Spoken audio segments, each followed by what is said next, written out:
Hello, my name is Ken. This video is to go over the machine, show you how to operate everything. Have a new jack system, new water system, so we'll go over all that. To begin with, you want to take your tanks off.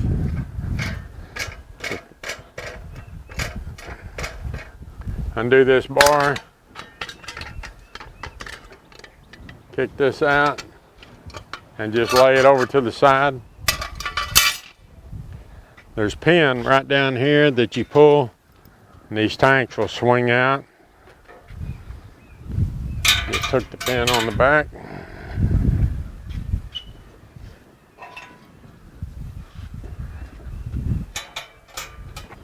Then we'll go into the sinks. Let me pause for a second. Okay, to start with, your hot water heater's right here. This is the cord that you plug it in with. It's an instant on hot water heater.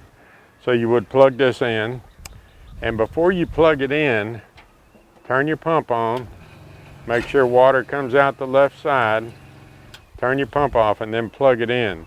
You don't want to plug it in with an empty tank, it'll burn it up. Okay, so the next thing, this is our new tank system. We fill it over here on the left side. I'll show you that right quick.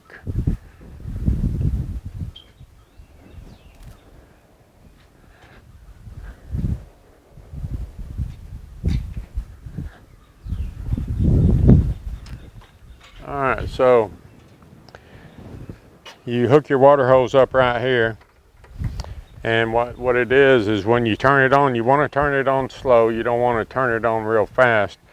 And when the tank fills up, it has an overflow on it.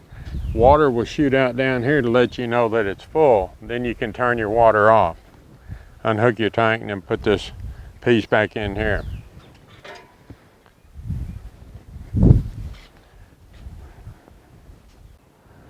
Okay, I want to show you the water pump is right here, and it runs on a 12-volt battery. It's an RV water pump. Battery's got a little holder down there. To charge it, just a 1 amp 12-volt charger. Let it sit overnight and it'll charge it. It's a very powerful battery, so it'll run that pump for a long time. Here's your switch. So that's your cold water. And of course, this is your hot water. And when you're done, turn the pump off, shut your valves. Your regulator, I usually keep it right up here or in the sink, whichever you prefer. Has a fire extinguisher. These little old lighters you can get at Home Depot or Lowe's. They're throwaways, but they'll last for a long time. And really, that's all there is to the sinks and stuff. Let's go around back. Let's hook the tanks up first, the propane time. Okay, I want to go over the jack before we fire the machine up. This is a new jack that we use. It comes from Australia, and you can really roll the machine around real easy. So what you want to do is when you hook it onto your vehicle, when you raise it up, you want to turn this around. It's got a pin right here. Raise it all the way up. Then pull this out. If I can get it out. And pull that up. And then your tank, when you swing it around, it goes right over the top of it. So you want to make sure that you have that down. The wheel's pointed this way, and then raise it up. Now, if you've got a truck that sits real high, or whatever vehicle you use, you can raise this up and down also to adjust for that. So what you'll do, you'll pull this pin right here and see how it drops down to the next one.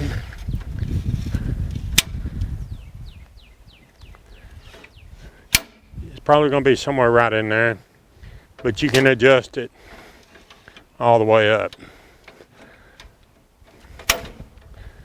which is really handy.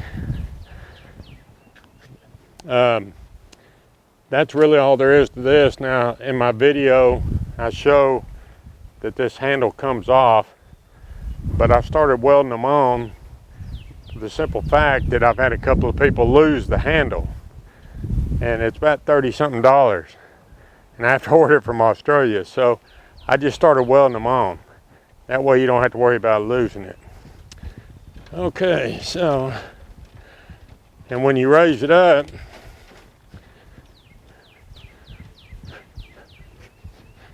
it has a line down here, which you'll see in the video. There's a line right here, maximum height. So you don't want to go over that if you're going to roll it around. If it gets too high, it could bend that shaft. But that's fine right there, and it rolls real super easy. All right. So let's hook the propane up. Okay, let's hook the propane tank up. You want to keep something over this end. This end will have this cover, and when you unhook it, put a piece of tape or something over it. You don't want bugs to get up in there because it'll wreak havoc on your machine. So it's left-hand thread.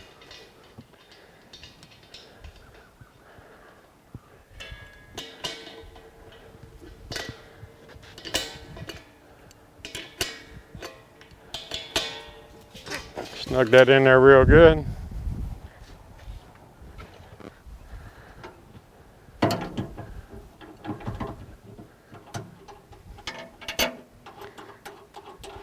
This cap, I always set it right here. It's very important that you keep that cap on this.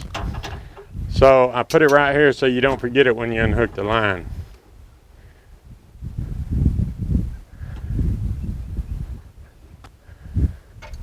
And this is a flare fitting, so just snug it's all you got to do. Turn that on, turn your propane tank on, and I'm going to pause and go around to the back. Okay, so we're at the back. We're going to fire the machine up. Bottom door, but I'm going to go ahead and open the top just so you can see it. Control valve on each side. Each burner is controlled separately. In case you had a problem, you'll still have one burner that will run the machine over 500 degrees. So what you do is, this has to be turned right here. If it's turned up, you can't push this button in. So always make sure it's off. Push that button in.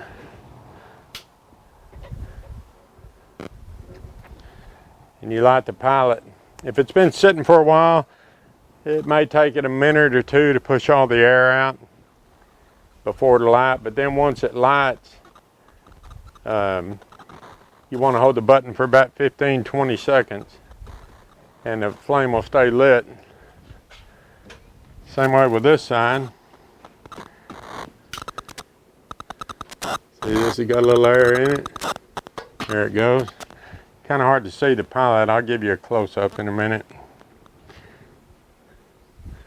Alright, let's see if we can focus more in on that.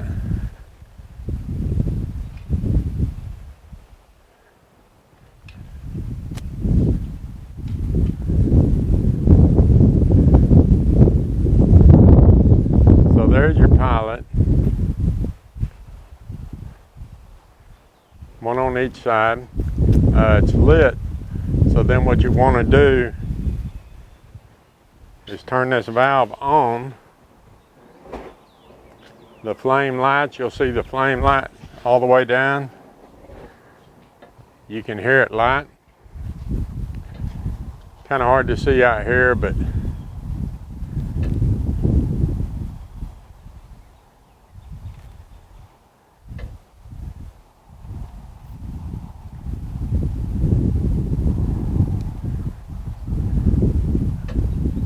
alright, so let me move this over. Okay, so once you get it lit, you want to shut your doors.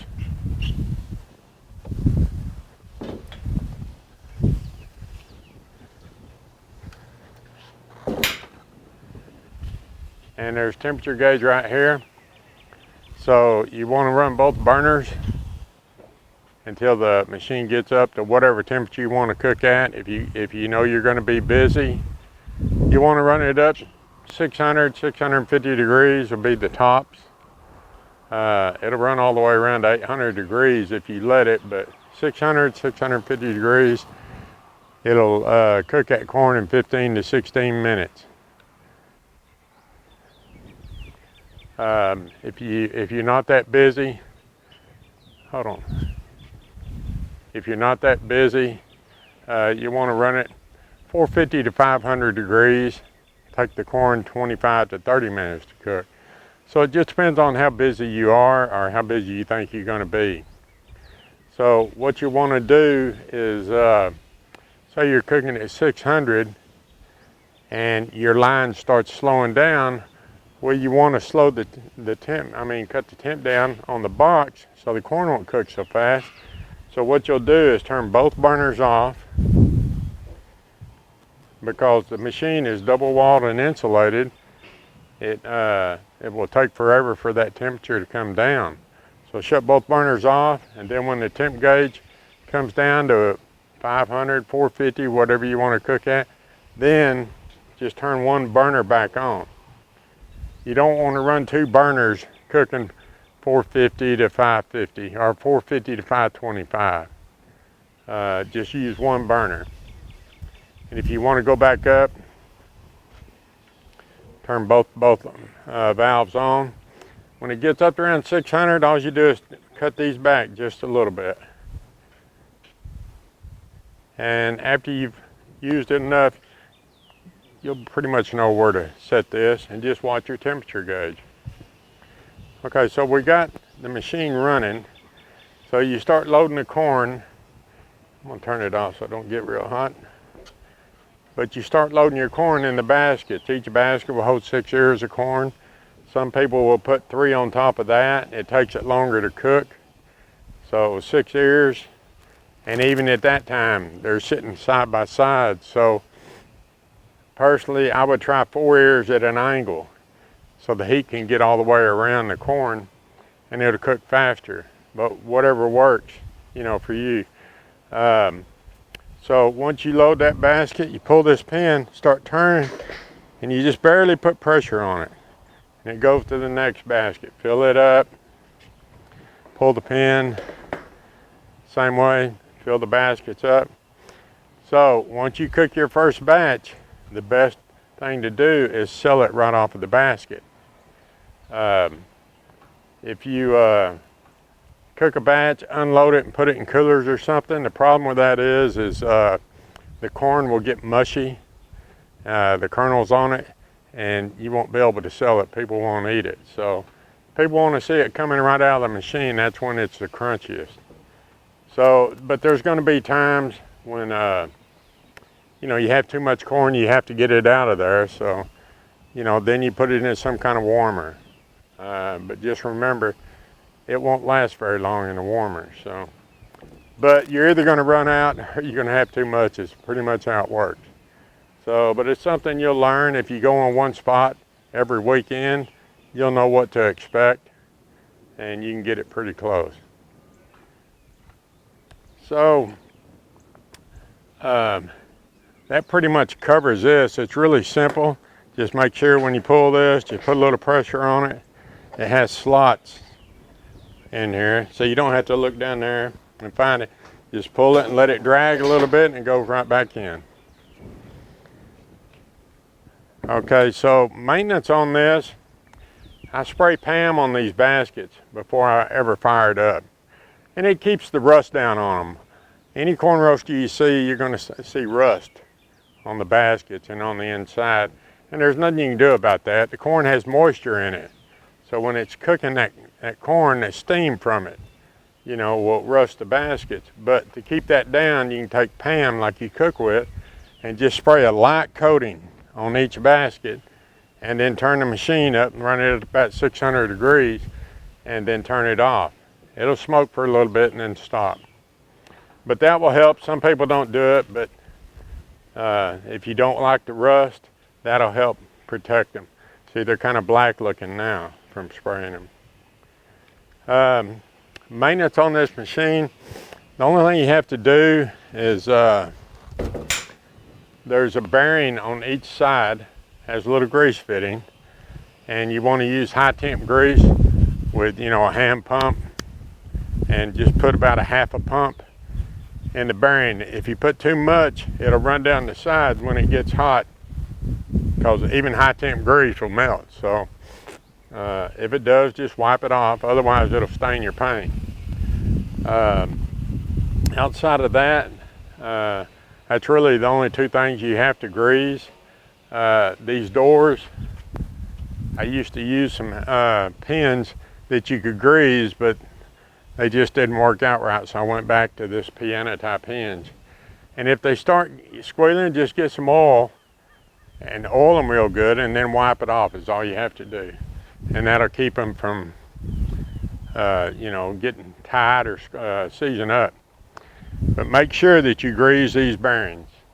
I would grease it every couple of times you use it, or every 3 times, just to save that bearing. I've had people that didn't do it, and after so many years their bearings went bad, and you don't want that. It's really hard to change these bearings on this machine. So, but outside of that, that's really all there is to it. Maintenance, pretty much maintenance free. When you get done cooking your corn, there's going to be burned husk in the baskets, and some of it's going to fall down. I recommend getting a shop vac from Home Depot or Lowe's, a little shop vac. Get extensions for it, and you can just reach up in there and vacuum all the burned husk out. Make sure you keep the baskets vacuumed out, because if you let that husk build up in there, the heat can't get around the corn, so it'll slow the cooking time down. So make sure you keep your baskets clean. Do it when the machine's cold. Another thing you don't want to do is open these doors when it's hot, especially that top one. Because what happens is when you run this machine up real high temp, metal expands. These doors will start bowing. I've got a play in them right now to kind of help with that. So if you open it when they're swelled out, and you turn this and open it, what happens is it'll start working on wearing this handle out and bend this lever on here. So you don't want to do that, because it has to be cut off and welded back on. That's the only way you can keep them on there. So when you're traveling, make sure you keep your doors locked at all times. If you don't, they'll work open and they'll swing open. So just always keep your doors locked. When you're traveling, there's a little pin right here. You can get a little chain or something. Everybody wants it different, so I'll let them decide, but there's a hole right there. Turn it until you find it. If I can find it. All right, so if it don't work the first time, turn it a half a turn, and there you go. That keeps this pin locked and keeps this wheel from turning. If you're traveling and you don't have this in here, and this pin works its way out, and this thing starts turning, and then you hit a bump or something and this thing pops in, it can bend that shaft right there, this shaft, and if that bends, you won't be able to turn your wheel on your corn. So try to always remember to keep this in there. Halfway around if it don't work, and there you have it. When you're cooking also, always leave these doors open right here. It has to get air in there. There's a inspirator down there that mixes air with the gas and goes into the burners. So always leave these doors open on both sides. If you shut them, what'll happen is when it gets real hot, those valves have a safety feature built in them. They'll shut off if they get too hot. So try to remember, always leave these doors open. Same way on your front door up there in your sink area. Leave that door cracked or leave it open some too, just to let it vent. Really, there's nothing that's going to melt. That tank that's in there, that water tank, it's pretty thick, but still you want to let all that vent up there because there's still some plastic up there. So outside of that, that's really all there is to this. Running the machine, operating it, it's really simple to do. If you ever have any questions, you can always call me. I pretty much answer my phone 6 days a week, sometimes 7. It just depends on what I'm doing. But if you have a problem or something, if you're out somewhere, just give me a call. The only 2 things that could ever happen in this machine would be, let me show you, would be a thermocouple, which is a little probe that fire is on, and that's what opens the valve. So when you light your pilot, the fire's on that thermocouple. When it gets hot enough, it sends a signal to the valve to open. So the only thing you'd ever have to change might be that thermocouple. These valves, I've been using them for about 4 years now, and I haven't had trouble with any of them. The valves I used to use for over 20 years got to where you couldn't depend on them. They were made down south somewhere, Mexico or something, but the quality just went down. These valves here are very dependable, and they work much better. So if you ever have any problems with that, you can call me and I can give you a part number for it, but hopefully you won't have any problems with that. It could last a year, it could last 10 years. So it's something you just never know about. You don't want to cook any meats in it, because meat splatters grease, especially turkey legs. You don't want the grease dripping down, because they'll drip down on the pilots and stop those up. So anything but meat. Anything you don't want to cook, that will drip grease. So pretty much, I mean, you can cook apples. And there's a customer out in Alabama that cooks these, puts foil in the baskets, and has these homemade Pillsbury biscuits. And he lays them in there, and he cooks those biscuits and sells them for $2 a pop with corn. And he says, I sell a ton of them. So that just gives you an idea of another thing you can put in there, which I thought was pretty neat. But anyway, that's all there is to it. If you have any questions, you can always call me. Hopefully this video will help you, starting the machine up. If you have any questions, call me, and I appreciate your business. Thank you.